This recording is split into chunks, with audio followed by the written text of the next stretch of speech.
yet again, arriving here with Slam Pigs Union Smack. What's going on? Matt Tennant, my co-host for this and every single week, the Maniac. Welcome back, man. How you been? Where can everyone catch you? What you do? I have been top banana, really. And you can catch me on Twitter at The Perfect Tenant. And here we go, Travis. All our shit. You can buy our official Union Smack and official Hibiki TMD shirts. New one coming. By the time you hear this, it will be already out at unionsmack.bigcartel.com, where you can also buy my book, The Undertaker: A Trip Down Death Valley. You can also purchase that from completelynovel.com, amazon.com, amazon.co.uk, and I'm pretty sure that's all we've got to put out there, Travis.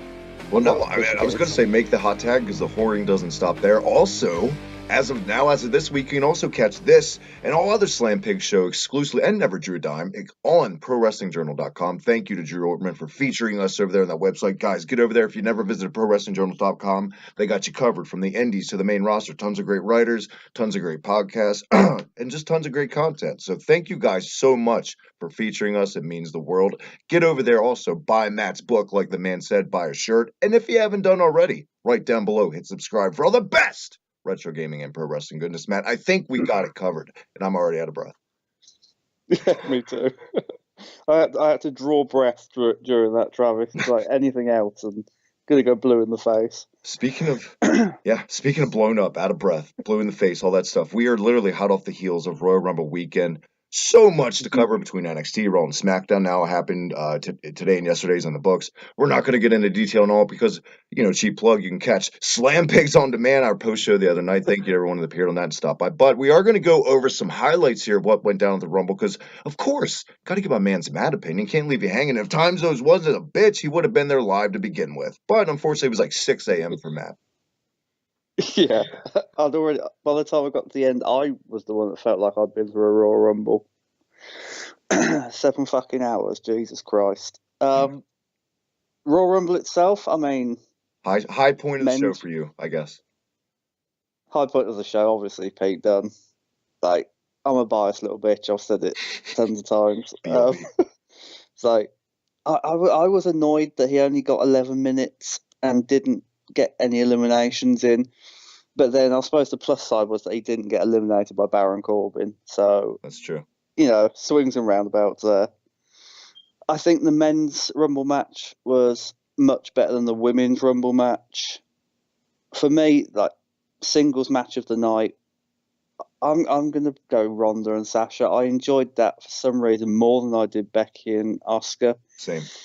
I didn't enjoy Finn tapping out. I mean, I see why they did it, but I didn't enjoy it after Becky tapped out. And lazy. I just took it was lazy booking, and I took a massive piss break during the WWE Championship match. I think that's, I think everyone was dead for that after the Women's Rumble.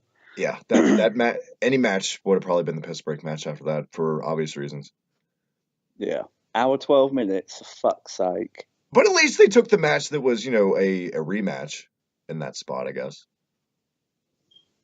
Yeah. Unfortunately, it just happened to be two of the best workers in the world for the WWE title, but, rematch nonetheless.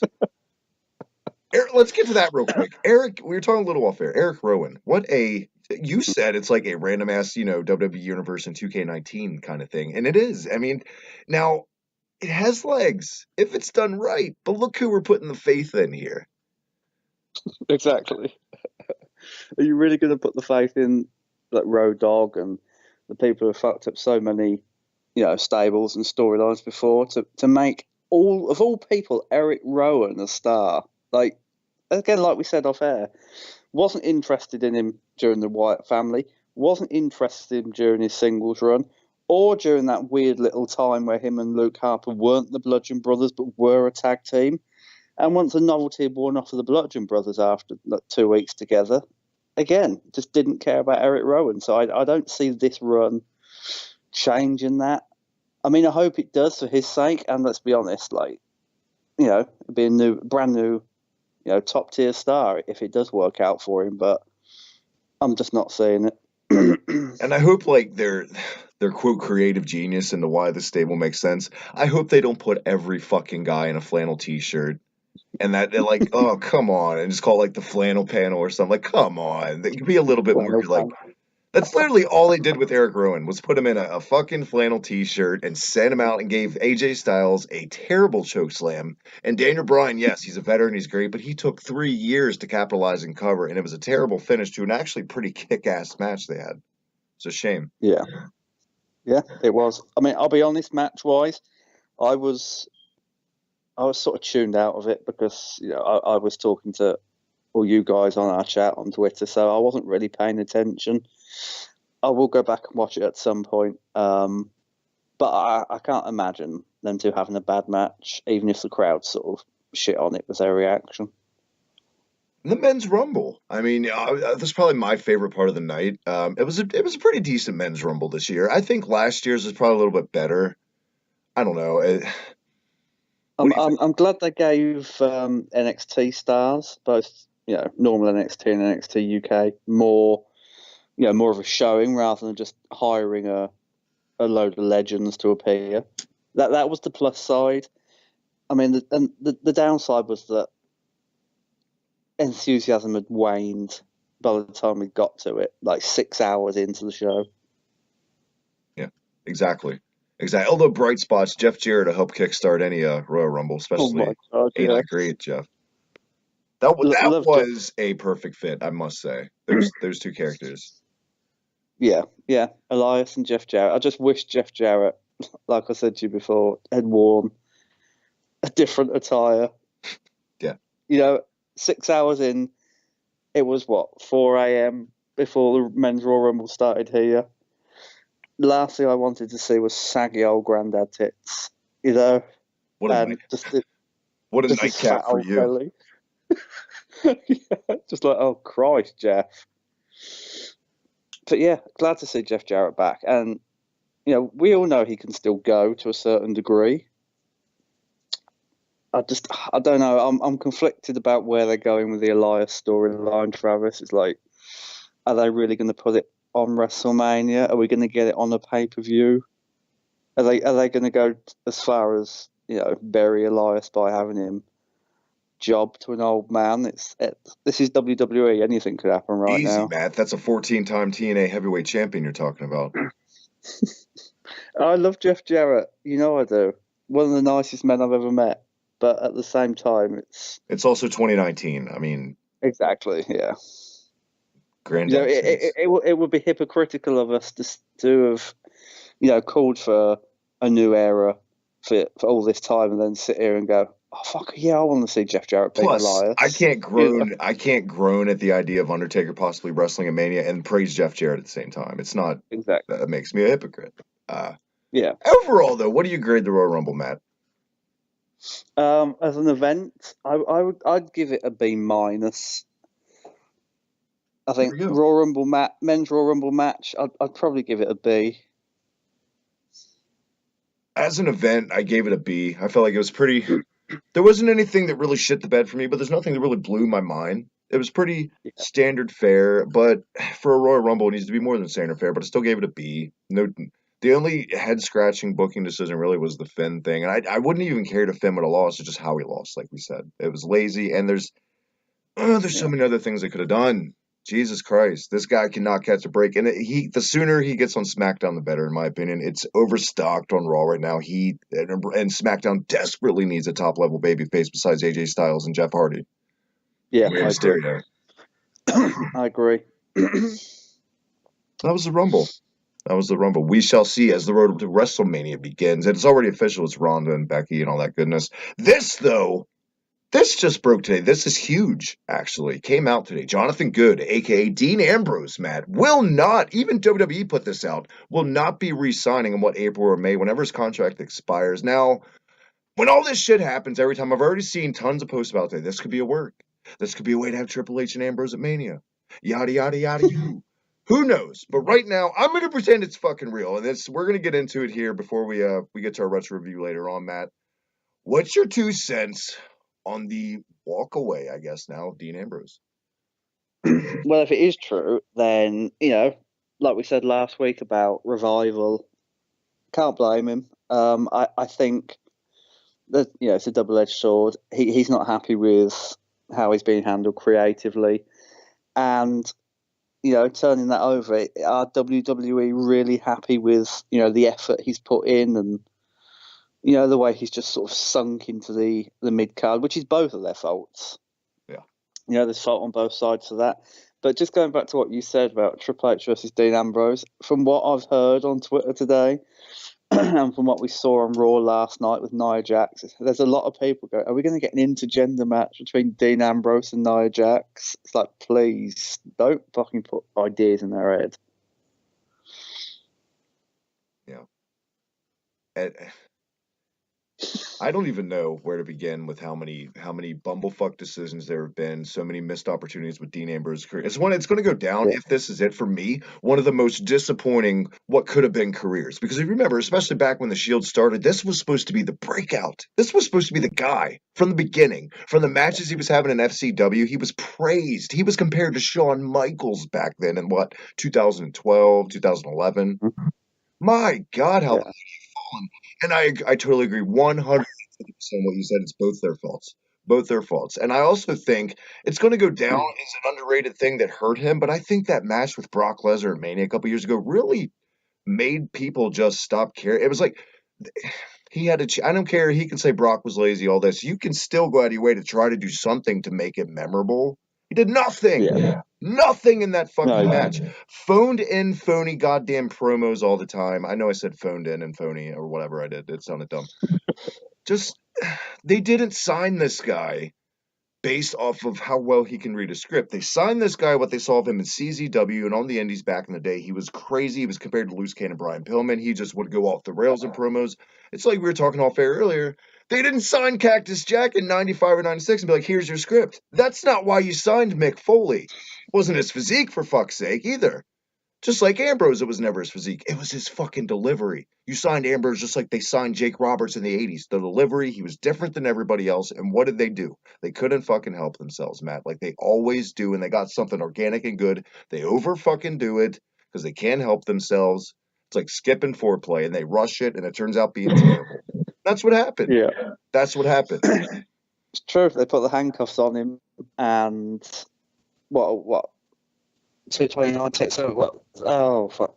7 years after his debut at Survivor Series, he's got lazy. He looks uninterested, and question now whether he'll actually stay in wrestling. We know AEW can't take everybody. Would they take a Dean Ambrose after seeing him, lacklusterly perform in WWE?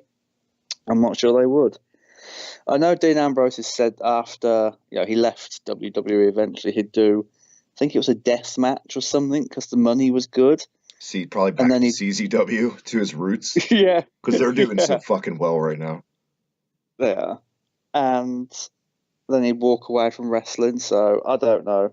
I just know that if this isn't a work, I'm not interested in seeing Dean Ambrose wrestle again anywhere else. I think AEW would take him any chance they get. I think AEW would capitalize on anybody with the buzz as fast as they could. That's what you kind of got to do. Did you see Chris Jericho's tweets though? It wasn't even this week. I think it was this morning actually. No. Where it was just being like a salty little bitch. Chris Jericho going, "We're only interested in like 6 to 8 of your talents," and I think he tagged WWE and Impact in these tweets. Like we're only interested in 6 to 8 of your talents, not everyone else. And then somebody said something else to Chris Jericho. He just came off like a right fucking prick. There was a lot of people saying, "Oh, he's drunk tweeting, etc., etc." But I take nothing Chris Jericho tweets out to heart because literally everything's either a lie or a work. Like he said, "No, I'm not in that city," and poof, he's in like New Japan. He pops up. How many times has he done that? Yeah. I still think they would snatch up anybody they could. They're not going to snatch up like a Mojo Rawley if he gets. And I mean guys that were, had a fan base that was credible and big enough that could warrant wanting someone, not like 3 fucking people in the crowd like Mojo. God, he looked creepy on Raw, by the way, sitting there. Why is this guy there? Why does he still have a job, Matt?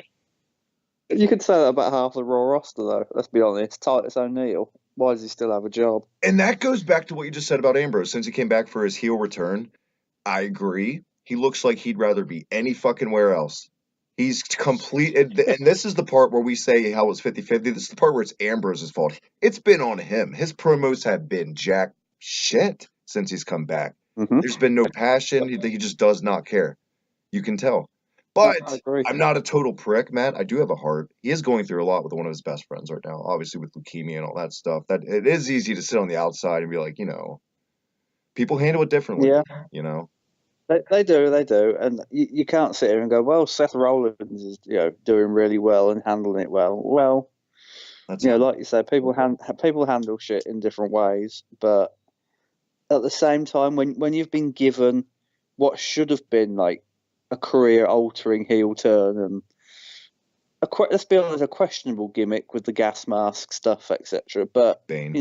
A red hot feud with Seth Rollins, who is arguably one of the most popular wrestlers in the company right now, and you don't do anything with it, and you don't look like you want to be there, and you're just sort of going through the paces.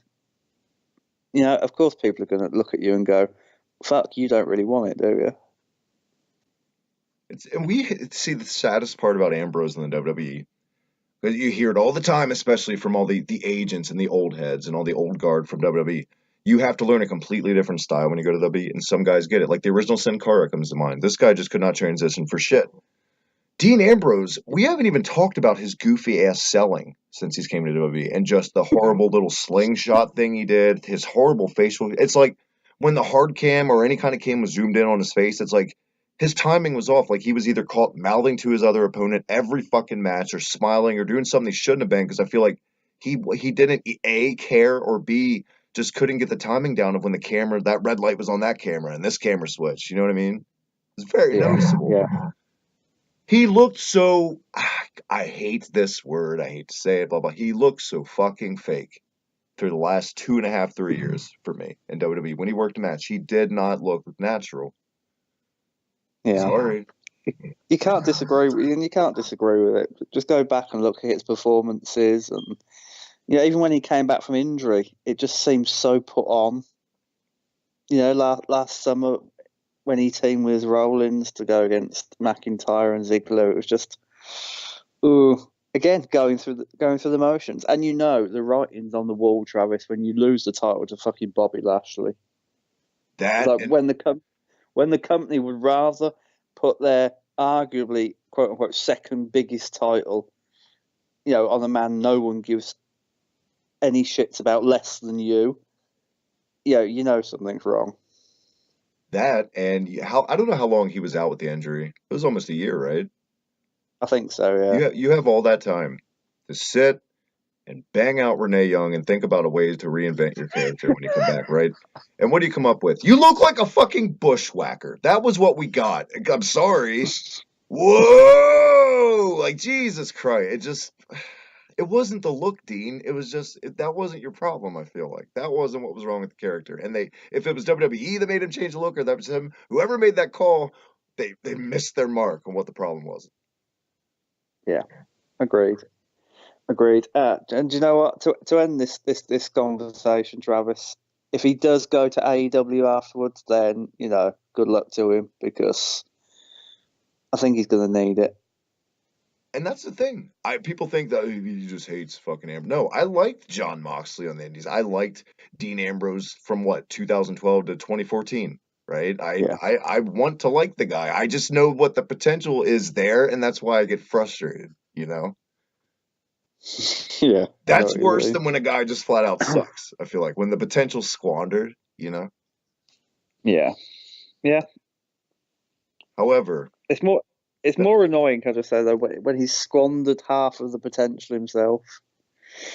What we've basically seen is, WWE have squandered some of the potential by not booking him correctly, if you like. But we've basically witnessed a man over the last few years who has squandered his own potential and sort of he's even been the albatross around his own neck. mm-hmm. What a poetic way to put it. And you're so right. It's not like I know people are going to say they've held him down this whole time. He has been given so many opportunities, cashed in Money in the Bank, WWE title, clean victories over guys like Cena, everybody. I feel like he's at least beaten once clean. He's had opportunities, so that's on him. That's on his shoulders. But Dean Ambrose, whatever the hell you're going to call yourself in the future, I guess, best of luck. And WWE's loss could be somebody else's gain. We'll see. Or he just couldn't, maybe he just will dip out of the business altogether. He's done. Who knows? Yeah, maybe he'll do a CM Punk and just say, you know what, goodbye. But I'll say this one last word on it until he has to come up again in the news. We have to fucking talk about it. If this is in fact the end, and yada yada yada, no one will ever notice he's gone anyway because he's been that lackluster. So, say a lot, B. Agreed. When we come back, I'm so excited to know why, Matt. It's been a minute ever since NXT UK started. It's time to go retro again, my friend. Yes, been waiting for this for a while. A good while.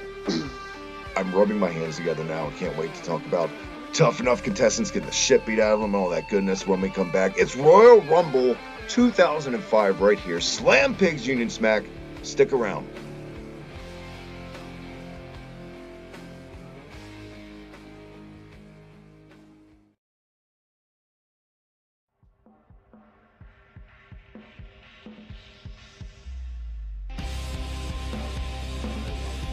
I'm the Bruiserweight Pete Dunne, and you're listening to the Union Smack podcast.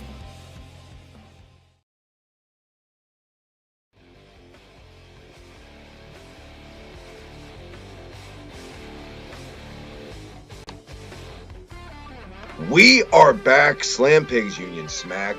Once again, going down Retro Boulevard right here, Retro Review. Keeping in the theme of what just went down this past Sunday, Matt, Royal Rumble 05, the Royal Rumble match, not the whole show, because quite frankly, the match itself is an hour. Royal Rumble 2005, lots of memorable moments in this, especially the ending. We'll get there in a bit, but this timeline, for anyone not familiar, where we're at this time, this is on the road to WrestleMania 21, Goes Hollywood, the first time ever John Cena and Batista were pushed as top guys, is pretty much the synopsis and the umbrella factor of this period in WWE, you could say.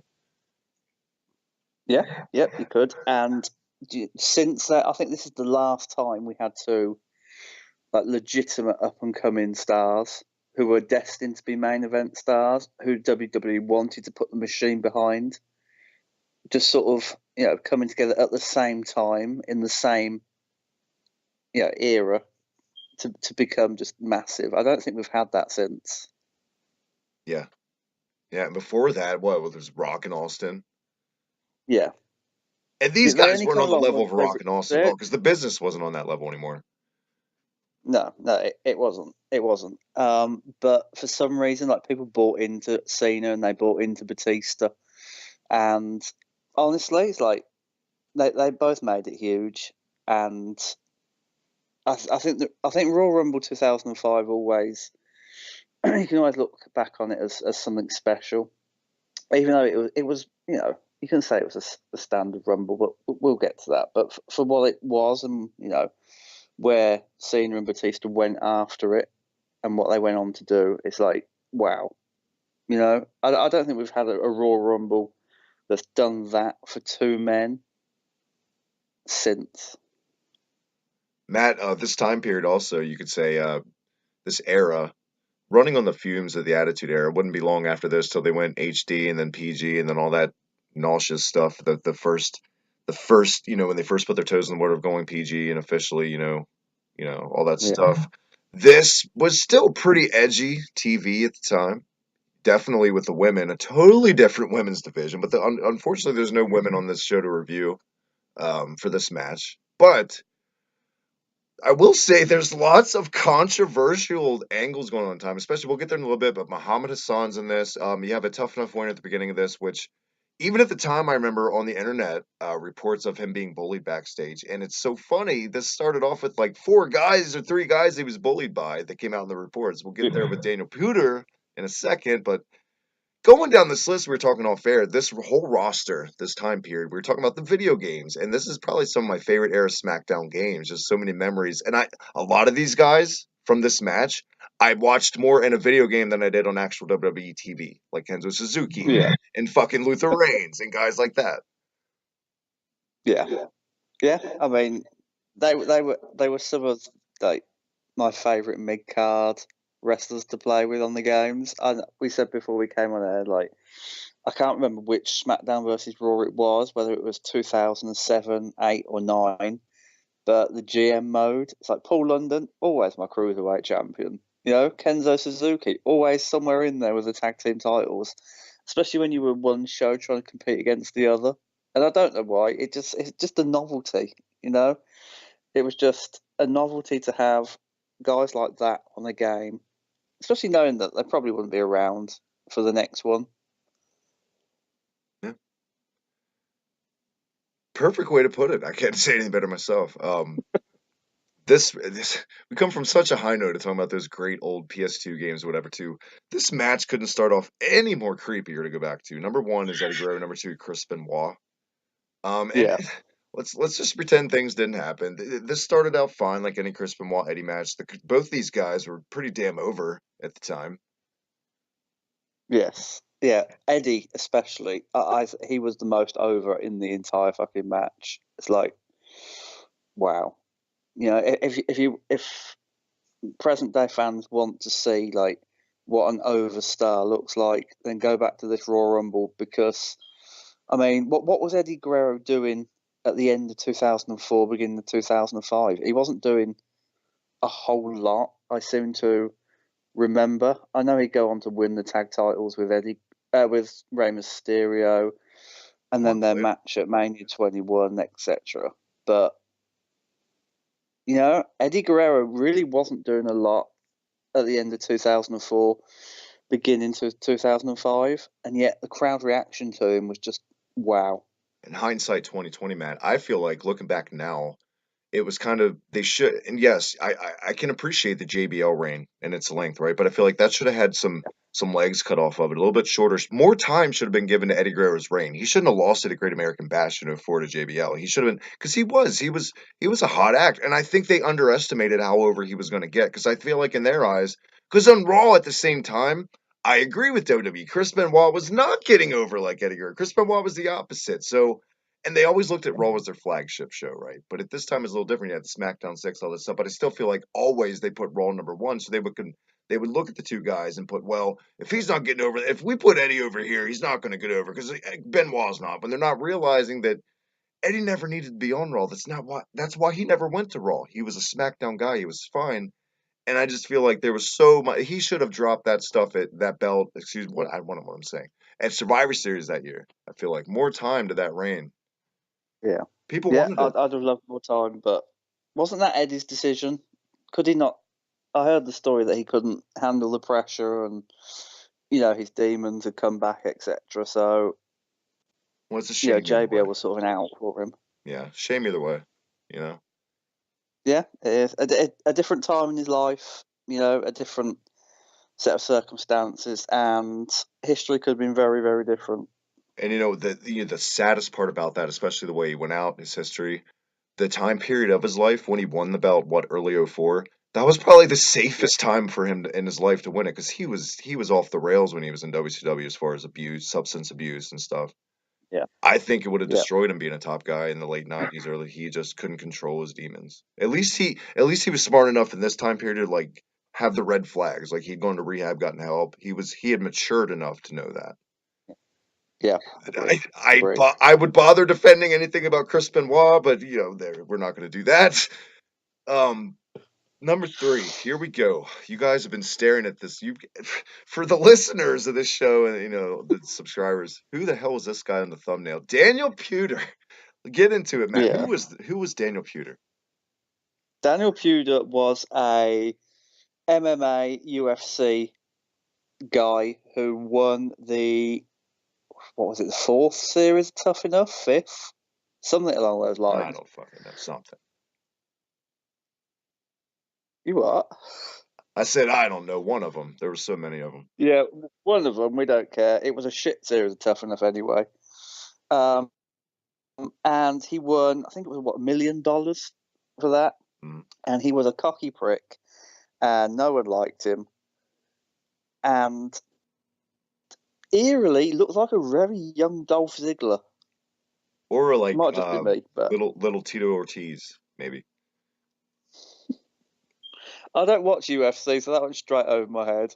And I'm assuming that was a UFC reference, Travis. I might be firing more into the mark.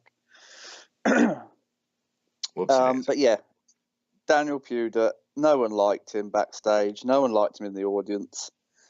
And he was bullied, I hear, incessantly. And when you're throwing names like Hardcore Holly around, notorious bully backstage. Just look what he did to Rene Dupree.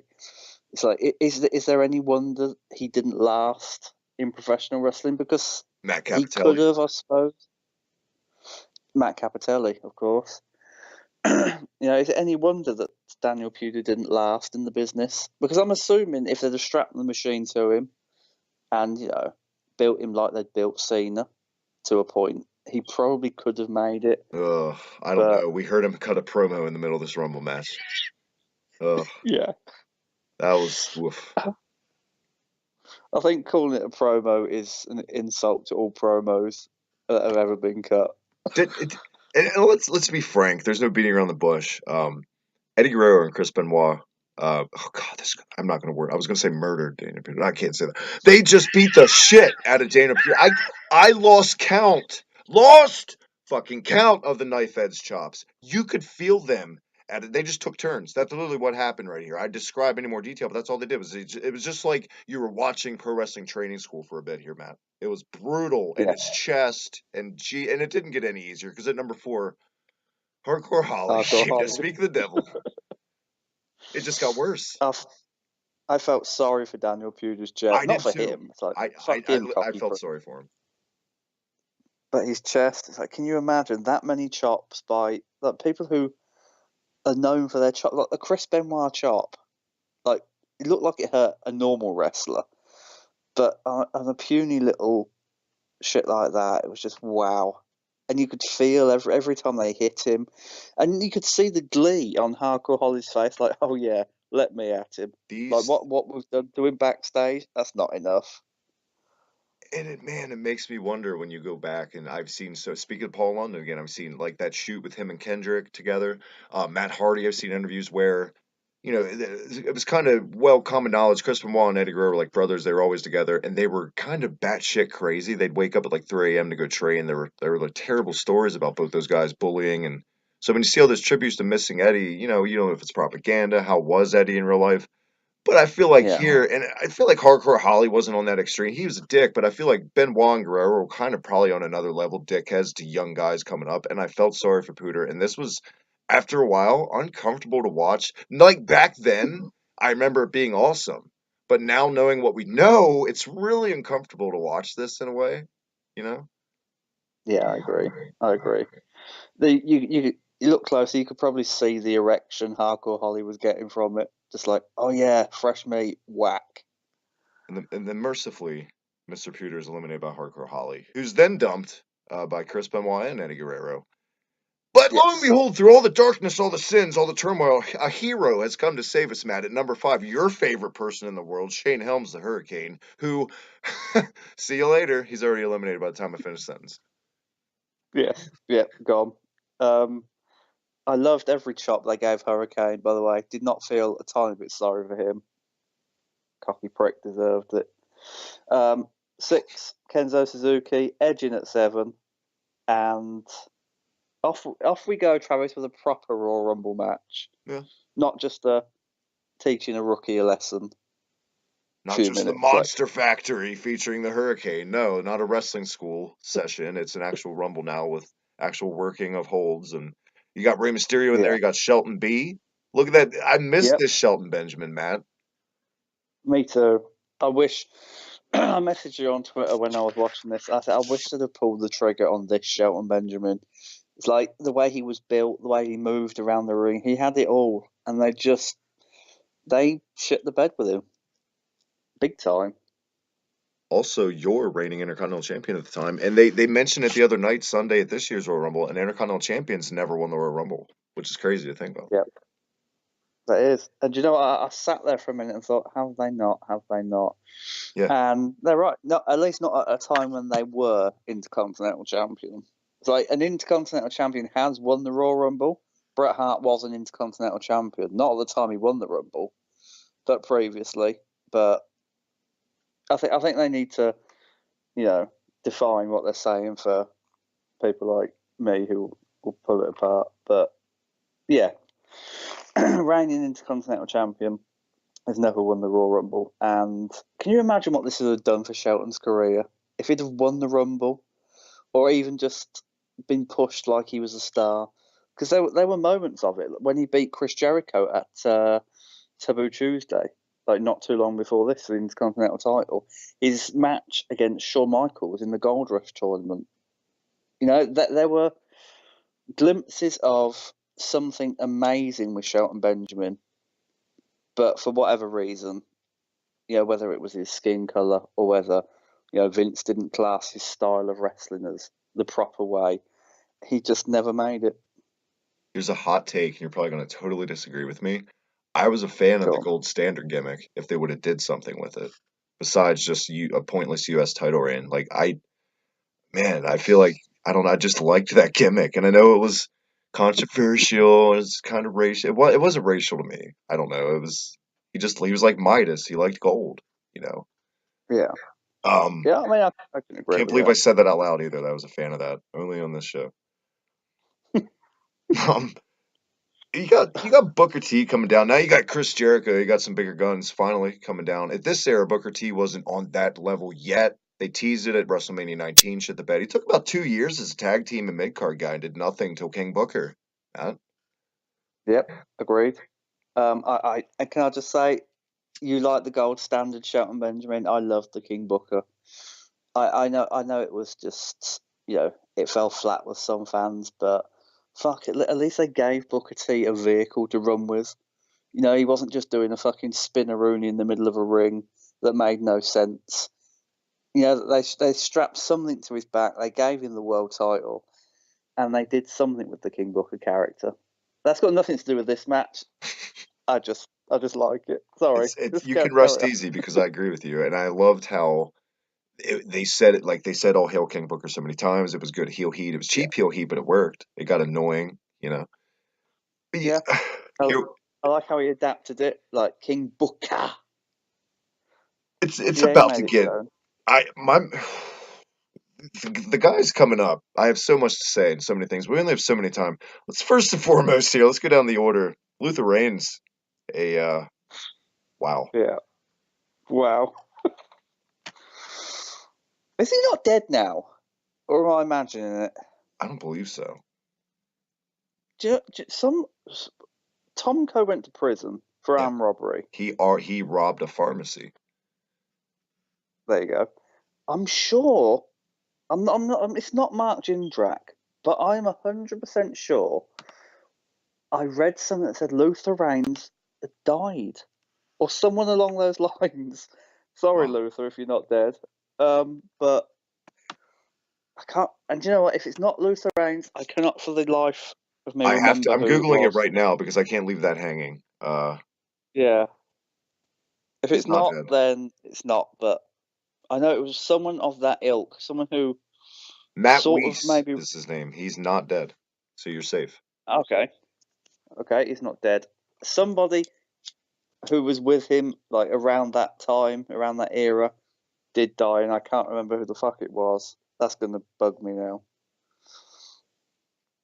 Speaking of controversy and uncomfortable, this was ridiculous looking back. This whole oh my God, Muhammad Hassan, not even eliminated here by Booker T, Chris Benoit, Eddie Guerrero, Chris Jericho. Everybody in the goddamn ring took the time, broke character to eliminate. At the time, we were 4 years removed from 9/11. This was so racial. But you know what? Sometimes race is a good thing in wrestling. But when the heel character actually is given a fucking chance, like with Iraqi sympathizer Sergeant Slaughter, he was the champion at least, and it worked. Yeah. This was ridiculous. And going back now about how this guy was bullied also. He was actually, he went on to be an actor. He was an actor first. A lot of guys like Undertaker hated him. Booker T hated him. Feel like he didn't pay his dues. He was bullied out of the company. Yeah, he was. And they were going to put the title on him. The original plan was to put the title on him and not Batista. But obviously they couldn't do it after everything that happened. Right.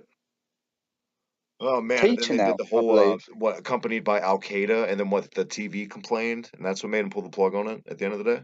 Yeah, yeah. They what the straw that broke the camel's back, I believe, was when they choked the Undertaker out with piano wire on SmackDown, and Yeah, it was the day of the London bombings. right. And Sky Sports over here complained and said that was a completely ridiculous time to air that. You should have cut it from the show altogether. So I Probably, mean, yeah. I can see the point, but I can see why they created the character. You know, But at the the heat same it got. time, on their syndicated channels, they're probably airing action movies that have that kind of imagery in it. Yeah, So what do you want? exactly. Let's because we are shorter on time for this week. Let's breeze down the list because we got some all-star lineup. Like I said, Orlando Jordan, Scotty Too Hottie, Charlie Haas, Rene Dupree. There's four quick ones. What do we? Well, Scotty Too Hottie didn't even really get in the match. He was just attacked by Muhammad Hassan. Yes. Yeah, he didn't get in the match. And I think the takeaway from the rest of the ones you mentioned, Renaud Dupree's dog. It's like, fuck Renaud Dupree. For me, he didn't really belong in a ring at that age, at that level. You know, they wanted to push him, but that poor dog. We said this off air. It's like, just all different directions it was going in. Didn't want to be there. Didn't know didn't know what it was doing. Just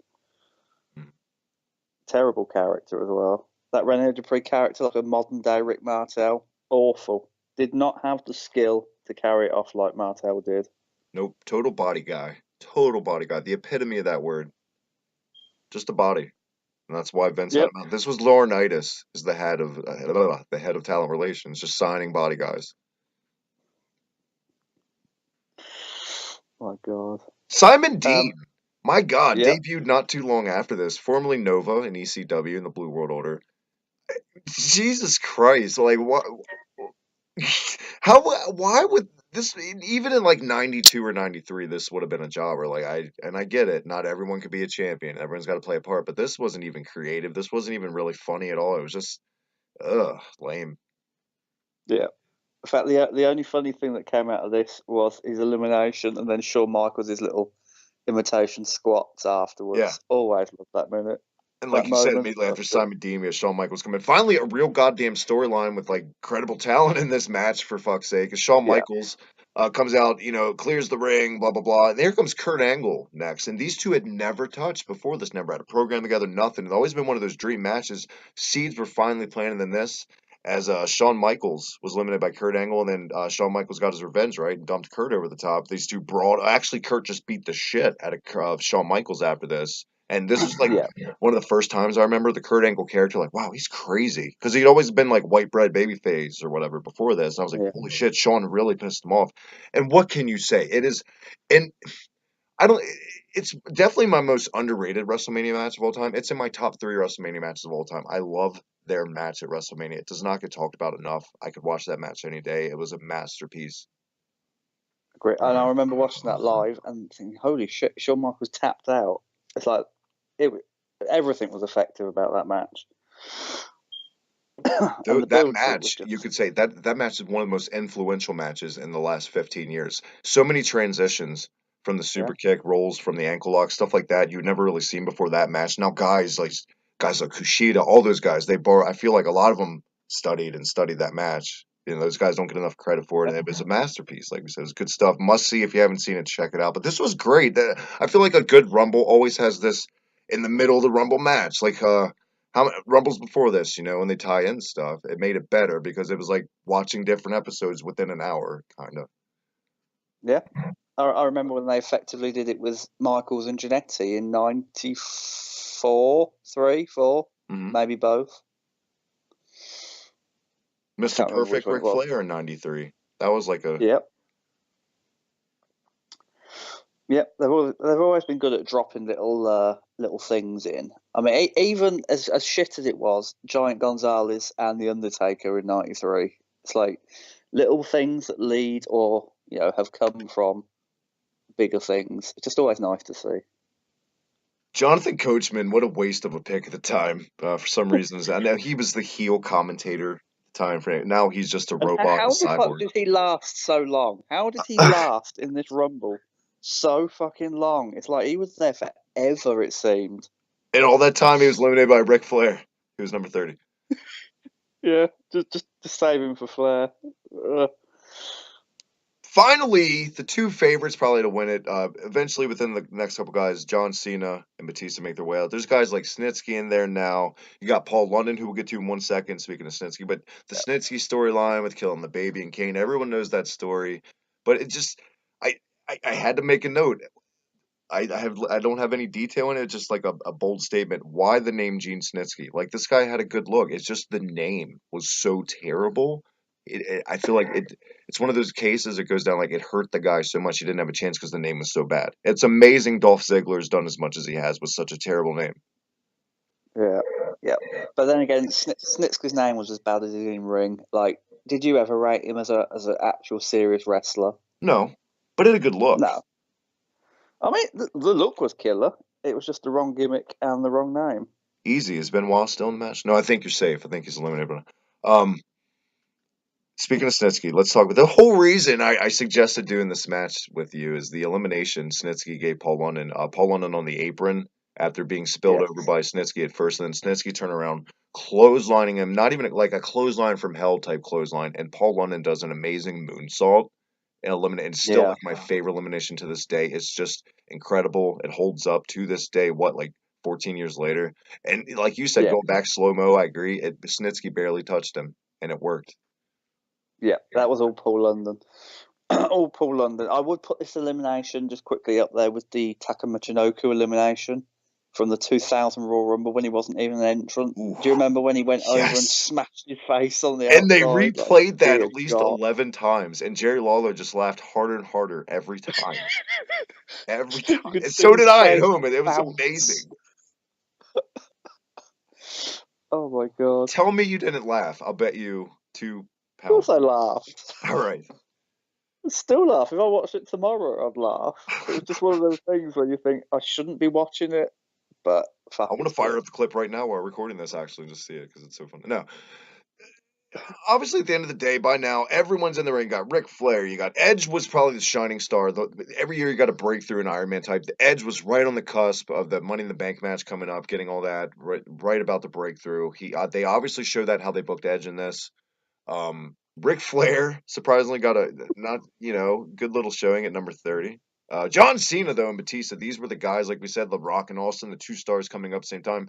You knew as soon as each of these guys came up, because I also went back and watched the Raw and SmackDown before this on the network to catch up a little bit. The way they're even building it with the evolution tension and the stuff, you know what I mean? This finish will go down as my opinion, fuck the Titus Worldwide slip and slide bullshit, which was planned and staged. This was the greatest botch in the history of wrestling. This finish was unplanned. Batista was supposed to dump John Cena out with the Batista bomb or whatever the hell they're going for there, right? Does not. This is an accident, total 100%, legit. They flip over accidentally and land at the same time. They couldn't have timed it any more perfect. They timed it better than when Lex Luger and Bret Hart did it in kayfabe. That's how well this came off. And we all know, Matt, what took place next with our favorite CEO of the company. Yes. Just going to the botch, I believe that was John Cena's fault. It's like you can visibly see he leans back too much. Mm-hmm. But it was so the best fucking bit, obviously, was green Vince at the time. McMahon. Yeah, Vince McMahon tearing his quad, both of them on the apron of the ring. It's like, you've entered this ring so many times. How do you tear your quads? I know you're running out of television time and you've got to come up with something quick, but yeah, and the sight of him sitting just on the floor by the ropes, just going, "You sort it out. What do we do?" And everyone looking lost for the very first like, time, and I was just so confused. Like, what the fuck? Why is he sitting there? What's happening? Yeah. This was one of the greatest endings to a pay-per-view in history. Because at the time, I remember watching this live. It was like, I didn't know what was kayfabe or work, and very rarely anymore, even then with the internet and stuff, that ever happened. And I was like, it wasn't a work. This was all legit. Vince really did storm out. He wasn't supposed to, and they restarted the match. Obviously, Batista, Yeah. and they did the same exact fucking sequence pretty much. It was just like, all right, mulligan, redo. It was like, what the fuck is this? Cornette, the guy that brought these guys up in OVW, is probably flipping shit. Watching, like, what the fuck you doing? Small package, get out of there. Just Jesus Christ, at least change it up a millisecond, I guess, you know? Yeah. Yeah. And you know what? They could have just, gone on the fly with this. That they were both going to fight different champions anyway. So if it was me, and I'd have let them both win it, 94 style, and then I'd have said, right, you go to No Way Out, and the winner of your No Way Out match headlines WrestleMania, but the other one still gets their title shot in the mid card somewhere. Surely that would have made more fucking sense than having Vince McMahon march to the ring and then having them eliminate each other, though it didn't really count, and then getting back in and restarting the match. And then both fined, I hear. They were both fined after this for making Vince McMahon tear his quad on the ring. You gotta admit, though, we're always gonna be blessed with that shot of Vince throwing his jacket down so fucking pissed off. It's amazing. Yeah. Yeah. And then Batista, as we all went on to beat Triple H at WrestleMania 20, and John Cena would eventually go on to beat JBL, and they both become champions, same show simultaneously, and off to equally successful mega careers at this point, movie stars and all that goodness. What do you give Rumble 05 at the end of the day, Matt? For that ending alone, I'd give it a B+. I loved the ending. It's not what I wanted to see. I wanted to see after the match. I want to see footage of Vince being taken to the back and like, fuck these guys. They're being taken to the hospital. Yeah. Fine them $100,000 each. Fuck them. But all worked out for the best, I think. I gotta agree. I give it I'll give it an A-. This one, you know what? This one had me. I didn't like get on my phone at all during this. For as old as this show is now, it had a nice flow to me as the hilariousness and then into the uncomfortableness with Daniel Puder, and then just the Muhammad Hassan stuff, the Shawn Michaels, Kurt Angle stuff. This had a good amount of meat in the middle of it, and the elimination with London, like I said, I got to give it an A-. Fuck it, got to be different than Matt. I'm an asshole. That's all we got though, Matt. One more time, where can everyone catch it and all that stuff? You can catch me on Twitter at The Perfect Tenant. You can buy our t-shirts, new one already out by the time you hear this, from unionsmack.bigcartel.com, where you can also buy my book, The Undertaker, A Trip Down Death Valley, which is also available from completelynovel.com, amazon.com and amazon.co.uk. I think I managed that better than I managed the intro. You managed it better than these guys ended the finish of the Rumble match, at least. And Vince managed to walk. Until next week, always on Twitter at TheBiggyTMD. Hit that subscribe down below for all the goodness in retro gaming and pro wrestling right here. Slam Pigs Union Smack. Until then, Matt, you say it. Cheerio, mates.